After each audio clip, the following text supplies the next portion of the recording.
Faly miarabantsika rehetra indray rakizy. Ary faly indrindra indray androany hanolotra tantara mahafinaritra sy mahavariana ho anao. Enoy tsara ary. Estera tapany voalohany. Estera toko faharoa. Estera kintany antsinanana.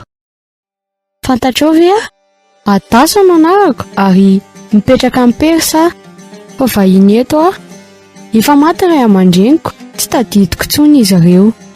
Mordekay zanaky ny olo-piraita-po tamin'izy ireo no nananganay. Izy mikarakara tsara. Monina ao an-tanan-dehibe ao Sosana no misy anay. Estera ny antsoin'ny olona ety. Ny anarako amin'ny fiteny persiana dia midika hoe kitany antsinanana.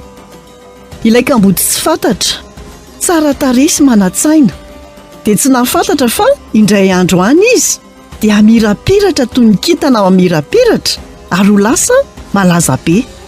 Lasa mpanjaka vavin'ny Persa Estera. Tantaraina ao amin'ny Baiboly ny tantarany. I Ahasuerosy mpanjaka mahery no nifidy azy. Amin'ireo tovovavy rehetra dia izy no tiany indrindra. Napetrany teo amin'ny lohany ny satroboninahitra ary nanao fanasana lehibe izy. Tamin'izany andro izany dia tsy nanangona hetra nanerana ny fanjakana izy, fa nanome fanomezana.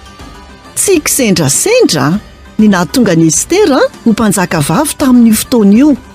Azoko antoka fa Andriamanitra no niditra an-tsehatra teo amin'ny safidiny Ahasuerosy mpanjaka. Ilay mpanapaka izao tontolo izao, izay nitokisany Estera no nanapaka ny fony. Nanana tsy ambaratelo anefa Estera rehefa tonga tao an-dapa. Tsy nisy olona nahalala fa jiosy izy.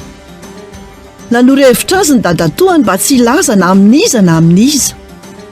Niaino azy izy ary nangina momba izany resaka izany. Niasa tao amin'ny mpanjaka i Mordekay.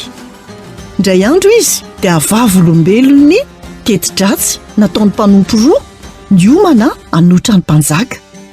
Mitady ny hamono azy izy ireo. Nolazain'ny Mordekay tamin'ny Estera vadin'ny mpanjaka izany ary avy hatrany dia namarany tamin'ny mpanjaka izany. Nibaribary izany teti-dratsy izany ka voasazy avy hatrany ireo olon-dratsy. Nasain'ny Ahasuerosy nosoratany mpitantsoratra tao amin'ny diarin'ny mpanjaka izany rehetra izany.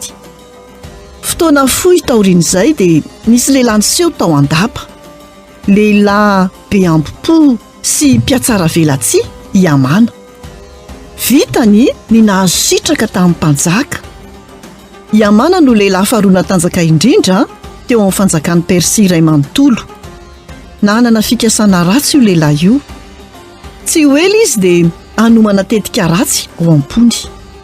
Hahainy bebe kokoa momba izany ianao ao amin'ny tantara manaraka. Izay indray no anjara hafatra ho antsika tamin'ity anio ity. Tahiny tompo daholo nanolotra ny tantara zokomy.